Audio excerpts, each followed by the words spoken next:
Kimo, How are you, Andrew? I'm good, thank you. How are you? I'm good. I'm good. This might be the first time that we were actually like speaking, despite all of Really despite all of the years that we have been supporting you awesome. and writing about your stuff. I mean, like you, Timo, Joko, you are our Indonesian OGs. You know that?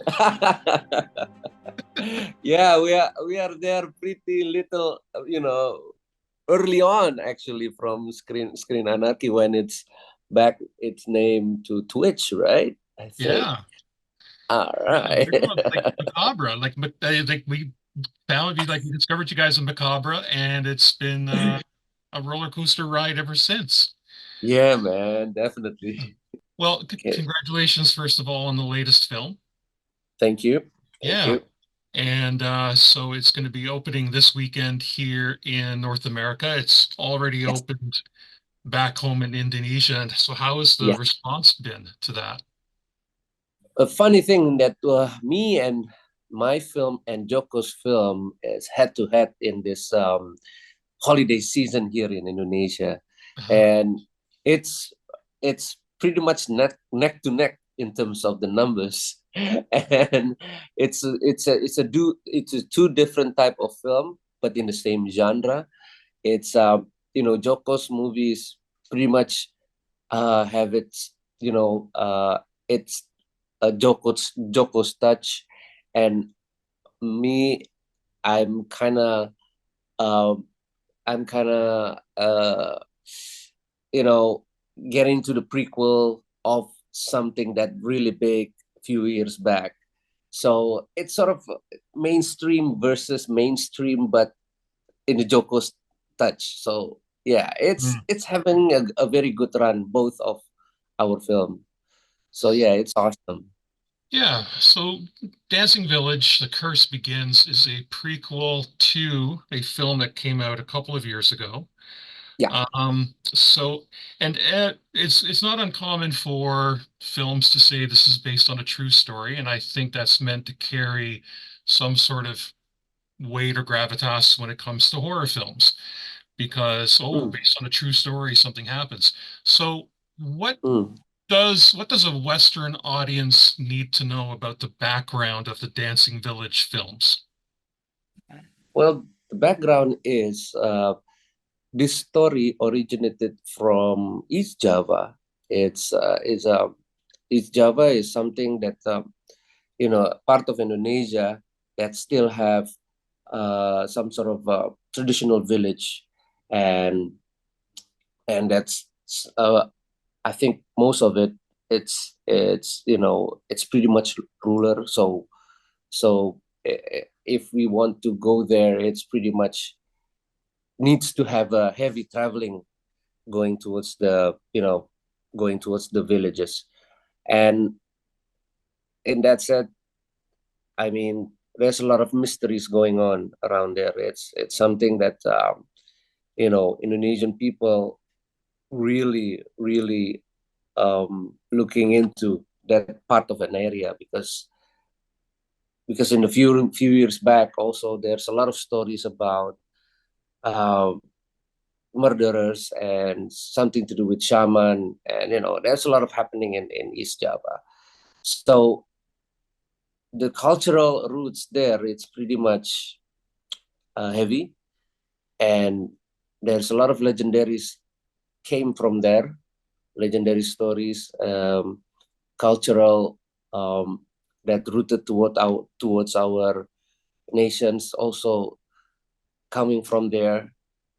The village itself, it's the author um, say that this story, uh, in that particular area, being as mystery as possible, is if have this ruler that really really hang on to the village towards something.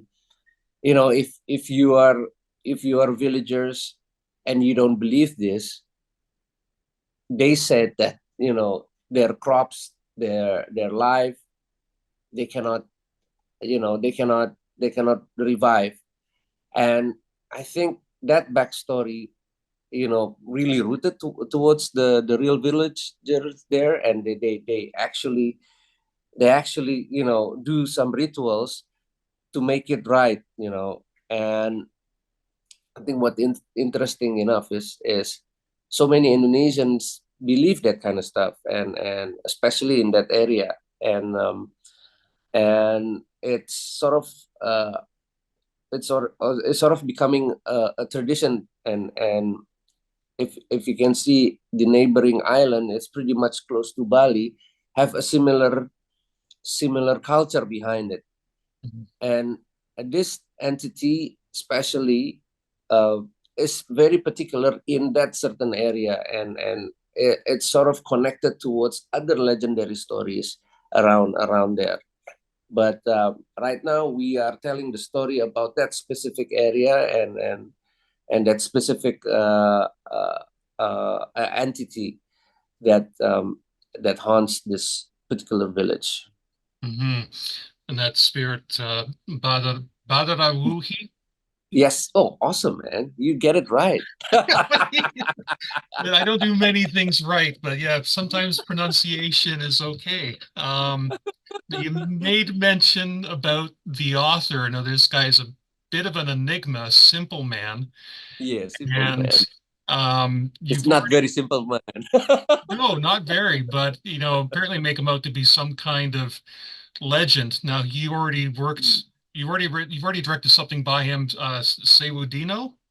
Yeah, You're correct. already so what Mm. again for Westerners? What Mm. can you tell us about Simple Man, just very quickly? Then we'll get back to you because I find this is a very interesting kind of guy.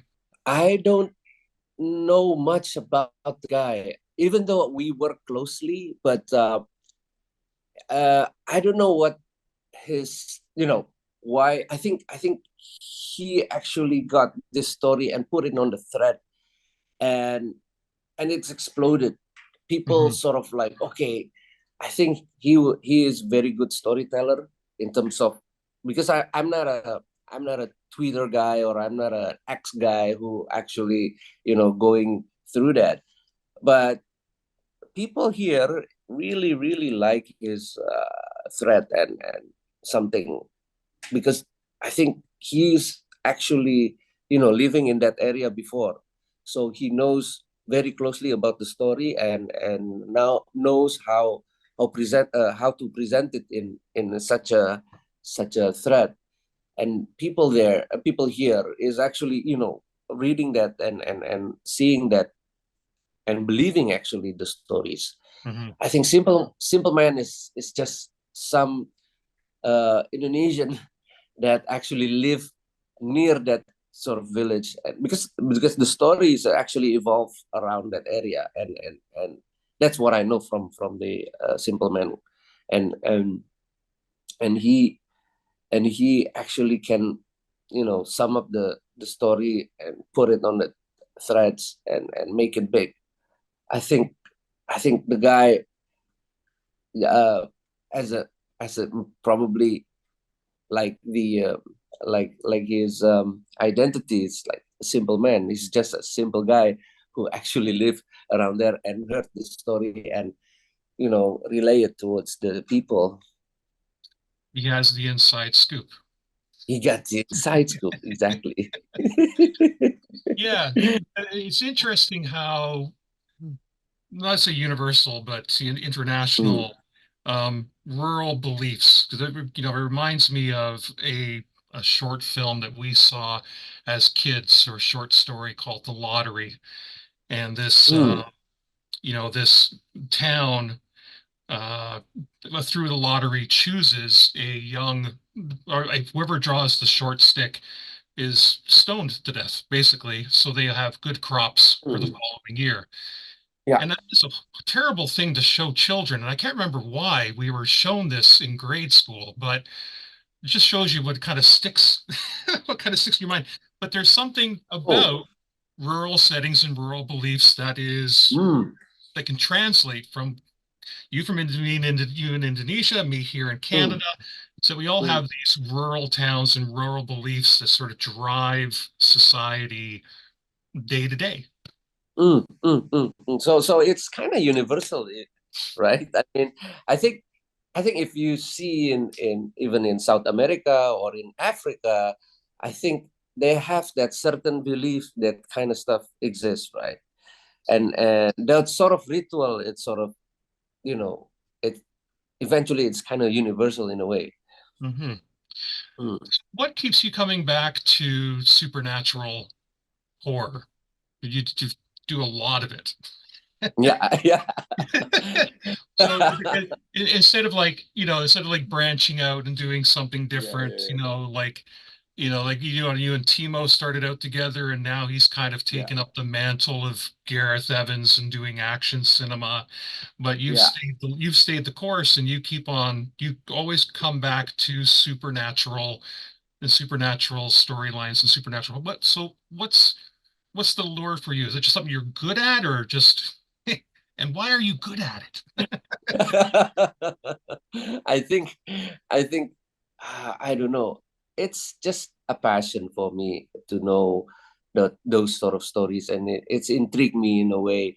It sparks me that I want to do the project. I think I of course, I sort of want to do something else, like action or thriller.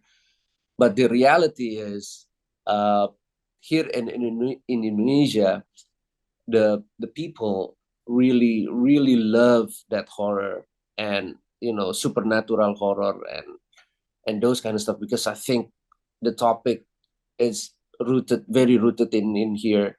People talk about it every day, and they just love it, and loving it as in entertainment wise and also belief. And for that, I see a little bit of opportunity, and the producers also see this as a big opportunity to make something and really want to have it successful. And for me, I don't know, it's just a passion, man. I mean, of course, I think I will do at least one horror per year, and hopefully I can produce or I can direct and not something else, like I'm doing it right now. I'm moving to a project that non supernatural horror, but still the subgenre horror with Netflix. So that's a good thing. And Hmm. after this, I think I'm gonna tell another story from Simple Man after this project, and that also involved again supernatural and a very Indonesian type of things.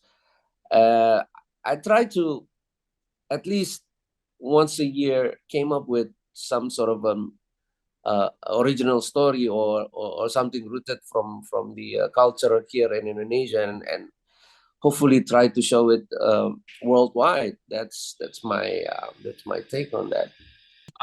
This was the first film that was shot for IMAX in Southeast. Yes, I think we realized it like really early on that we are film for IMAX. So because this is also the first time we sort of you know experiment here and there, and also giving proper a little bit more detail on on how we shoot, how we frames. Yes, there is something a little bit technical that we need to do, something new for us, and we do back and forth testing with them. And that's something that it's always in the back of our mind. This is going to be larger, this is going to be bigger, and I think it's going to be more detailed. So yeah, we are very careful reframing and all of that matter. Hmm. And in my socials, I am seeing another thing by the algorithm is directing a lot of behind the scenes stuff, a lot of behind the Mm, scenes shorts. And so you've mm, done a lot on location shooting, and yes, yes, the looked like the temple was in a sound stage. yes, correct, very Yeah. correct, sir. So Yes. what's the balance of doing location shooting and then doing something like, I guess because you just can't call up a temple and say, "Hey, I'd like to shoot a very scary dance scene inside your temple." Of course, here, when it comes to religious temple, they are very, very strict. And if also it's a world, conversionist, I mean, it's something that being take care of it by the government. I think they have really strict rule about it. And all of this, we went towards East Java to have uh, a sample of what's going, what's it something that we want to build. Uh, it's a bit of a challenge because we need to build that in on site on location, and also we need to build really inside the studio. That's a bit of a challenge. And the design, I'm lucky enough to have the production design who support me, and who managed to convince, okay, we need to do this and to do that. And eventually, yeah, it's something that pretty much close towards the era that Simple Minds actually wants to try to tell. So the design of the temples and stuff, it's really practical. Some of it are practical, and some of it, I mean, practical that we built actual set there on set, on location. And and and also in the sound stage also we built it, and we tried to match it together. And yeah, man, it's okay, it's going okay. But some of it, the like the dancing scene, it's the same setting from the first one, so we use that location also. And that's a bit of a challenge because the most of the location from the first one is already gone, and we only being spared a couple of that, and we use that towards the story as well. I'd say I'd probably at some point, Kimo, I'm gonna have to shut. I'm gonna. You'd have to cut off Simple Man because I'd be really concerned about how many stories he has and where he's lived. Yeah. Telling all of these stories from where he's lived, don't be anywhere near him where he lives now because the stories. It's like like don't. I don't know if you want you to wait for a story to develop. Just be concerned that he has this many stories just kind of sitting there because Yeah, yeah. yeah, that's not a world. That's not a whole lot of world experience that I would like to have on my conscious. Yeah, Uh, it's pretty grim and pretty dark, man. I mean, I think, yeah, I don't know, because I'm passionate about that world. It's just interests me enough. And well, it's something that we want to tell towards the world also. It's something crazy happened. I think it's awesome yeah. in a way. Well, It's that's what. it's so different in my real life story though. I live in a very comfortable house and everything is okay. Yeah, So yeah. all good, man. Pouring salt over your shoulder. Yeah, so, knock on wood. This is what I like what we do. This is what I like what we have done since the very beginning is just is look out and explore and see what other Yeah. cultures and how other cultures work with the spiritual natural with the sorry with work with the supernatural and the spiritual and with they embrace it or fear it or how does it dictate their day in and day out activities and again Mm. I think and again stay away from the countryside because the countryside Yes. is side is dangerous. I will never go into and again you just wherever you go never go into the country. That's just that's I learned that from watching movies. Yeah. um Again, finally nice to, gosh, what was it, 15 years Yeah, man. since we That just first reminds a started lot. talking. I think it's got to be like 15 years or something since we first started reading, writing about your movies and reviewing your films, and finally nice to kind of virtually see you face to face. Yeah, hopefully we can, meet in real life. I mean, if I'm, we're going to Canada or something, let's hook up. Awesome. Hey, thanks Okay. very much for taking the time to talk to me tonight.